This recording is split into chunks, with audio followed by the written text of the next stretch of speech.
Olá, hoje é segunda-feira, dia 13 de julho de 2020, tarde ensolarada na Paulicéia dilacerada. Eu aqui venho comentar a reação absolutamente fora do esquadro, uma reação estúpida de gente que não sabe tratar as coisas institucionais como devia, que foi a reação do ministro da Defesa, o general Fernando Azevedo de Silva, à crítica que o ministro do Supremo Tribunal Federal, Gilmar Mendes, fez quando disse que a atuação das Forças Armadas, particularmente do Exército, no Ministério da Saúde, no tratamento da pandemia, no combate à pandemia, é péssima para a imagem das Forças Armadas. Então eu vou citar aqui para você que as próprias forças, o Exército, a Marinha e a Aeronáutica, fizeram uma pressão para que o ministro respondesse duramente. E o ministro respondeu. Comentários dessa natureza, completamente afastados dos fatos, causam indignação. Trata-se de uma acusação grave, além de infundada, irresponsável e, sobretudo, leviana. O ataque gratuito às instituições do Estado não fortalece a democracia. Não, o ministro Fernando Azevedo Silva está completamente equivocado. O que não fortalece a democracia é nós estarmos há 4 meses de uma pandemia, da pior pandemia dos últimos 100 anos no mundo inteiro, e o ministério está sendo ocupado provisoriamente por um general de brigada que nem um brilhante militar é um intendente, aqueles que seguem carregando as coisas atrás das tropas, é o general Eduardo Pazuello. Outra coisa que não contribui para a democracia é não aguentar crítica, não suportar crítica, nem de um ministro do Supremo, isso é o fim da picada. O general Fernando Azevedo de Silva é uma pessoa absolutamente desconforme da democracia. Por exemplo, acompanhou num helicóptero o sobrevoo fascistoide do presidente Jair Bolsonaro sobre uma passeata, uma manifestação de golpistas que pretendem fechar o Supremo, pelo menos pretendiam, e o Congresso Nacional, e o presidente deu força e ele estava lá. Depois disso, estava fazendo a segurança, o que é uma tentativa de desmoralizar seu colega general Augusto Heleno, que é quem cuida da segurança do presidente. Esse general, há mais de um ano, já disse também que as milícias do Rio nasceram de boas intenções, mas terminaram virando grupos armados. Isso é uma declaração disgusting, como dizem os ingleses. O general, ele não tem uma cara de muito inteligente. E não é.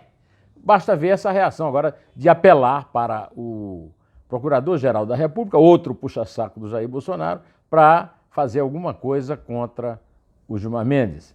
No domingo, o Gilmar repetiu isso, essa crítica que ele fez na Isto É, também no seu Twitter. Agora, isso não é hora de criticar isso aí. Sabe por quê? Porque não tem razão.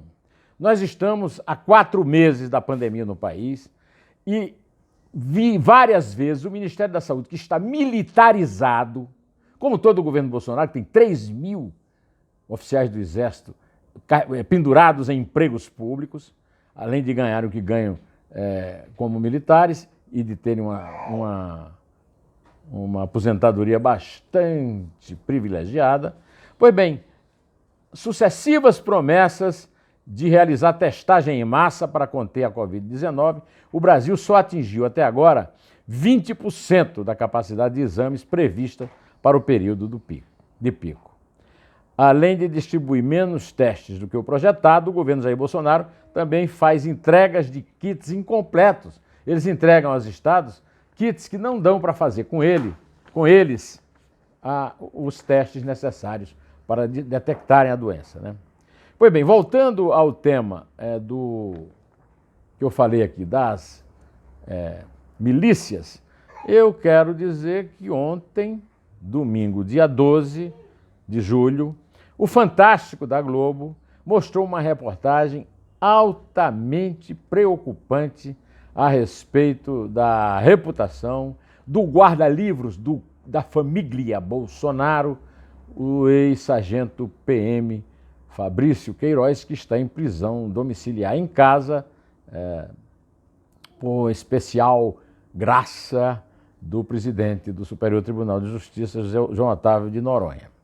Pois bem, segundo a reportagem, a 32ª Delegacia de Polícia do Rio mantém aberto desde 15 de maio de 2003, portanto, há 17 anos, um inquérito para investigar a morte do estudante Anderson Rosa de Souza, de 29 anos. Segundo esse inquérito, o tenente Adriano Nóbrega e o sargento Fabrício Queiroz, que se conheceram lá e estavam nessa época no 18º Batalhão da PM, teriam executado esse estudante ajoelhado com um tiro na cabeça e 2 no tórax e desarmado, e disseram que houve uma troca de tiros. Desde então, a investigação da polícia não ouviu os outros policiais que participaram da operação, a viúva, os familiares da vítima, e se louvaram da versão que Adriano e Fabrício deram, de que eles apenas reagiram a um bando de meliantes armados, dos quais o Anderson faria parte. É um homicídio proveniente de auto de resistência, né? Um suposto revide a um ataque a tiros, que é aquilo que o Bolsonaro defende, o excludente de ilicitude, né? É um nome difícil de uma ação vil. Essa sociedade num assassinato desses é que compromete de vez o Fabrício Queiroz e também a família Bolsonaro, porque a família Bolsonaro vive, né, a tecer loas para o ex-capitão PM do BOPE, Adriano da Nóbrega, inclusive lamentando, de forma quase chorosa, a sua execução lá na Costa de Sauípe, lá na Bahia, na cidade de Esplanada, né? Onde ele foi realmente executado, o miliciano. Só que o Bolsonaro, quando o Adriano foi condenado à prisão por ter participado do assassinato de um guardador de carros, o Bolsonaro participou do julgamento e foi à Câmara fazer um discurso dizendo que o Adriano era um herói da polícia que combate o crime e que tinha sido injustiçado, porque ele apenas comandou a patrulha, ele não atirou, os tiros que mataram a vítima não eram dele. Pois bem, nesse caso aí, da Cidade de Deus, né, as armas usadas foram do Adriano e do seu comparsa, Fabrício Queiroz. Além do mais, essa camaradagem se confirma até hoje. Por exemplo, o Ministério Público do Rio, que está desenterrando esse caso, porque daqui a 3 anos vão ser completados 20 anos e o caso vai cair em prescrição, né? O crime não poderá mais ser punido, né? E está na hora de reabrir isso. Mas, além disso, tem o inquérito por causa do qual Fabrício Queiroz foi preso na casa de Frederico Assef, que é um fake escritório de advocacia em Atibaia. Nesse inquérito, se descobriu, por exemplo, um depósito sem origem, em dinheiro, de R$400 mil de Adriano da Nóbrega para Fabrício Queiroz. Também, dentro da investigação, estão vários funcionários que teriam participado, vários servidores da Assembleia Legislativa do Estado do Rio e da Câmara também tem esse, mas esse inquérito é especificamente da Alerj, no gabinete de Flávio Bolsonaro, o filho nota 01 de Jair Bolsonaro, que devolviam a parte do leão de seus vencimentos exagerados, eram pessoas sem qualificação para receber R$10 mil por mês, e devolviam pelo menos 8 mil ao Fabrício, que distribuía esse dinheiro com o próprio Flávio, com a mulher dele, a senhora Fernanda Bolsonaro, e com o presidente Jair, com a sua mulher, a dona Michele Bolsonaro. Pois isso nasceu tudo daquele documento do COAF, do Conselho de Controle de Atividade Financeira, denunciando movimentações atípicas na conta de Fabrício Queiroz e de várias contas de vários outros deputados estaduais, né? Em cima disso aí, o Flávio Bolsonaro acaba de ser beneficiado porque o Tribunal de Justiça do Rio subiu de patamar na jurisdição, né, do seu foro privilegiado, resolvendo que ele teria que passar para o foro do Tribunal de Justiça, quando não é mais deputado estadual, agora é senador e não tem mais direito a esse foro. Ele tem que ficar na primeira instância. Felizmente, o pessoal do grupo de combate à corrupção que começou essa investigação foi mantido, né, pelo corregedor do Tribunal de Justiça e, portanto, não vai haver a chamada solução de continuidade. De qualquer maneira, houve esse alívio, que eu digo até que aquelas farmácias que o Bolsonaro frequenta lá no Plano Piloto de Brasília vão ter uma queda de venda de ansiolíticos, como, por exemplo, o Rivotril, né?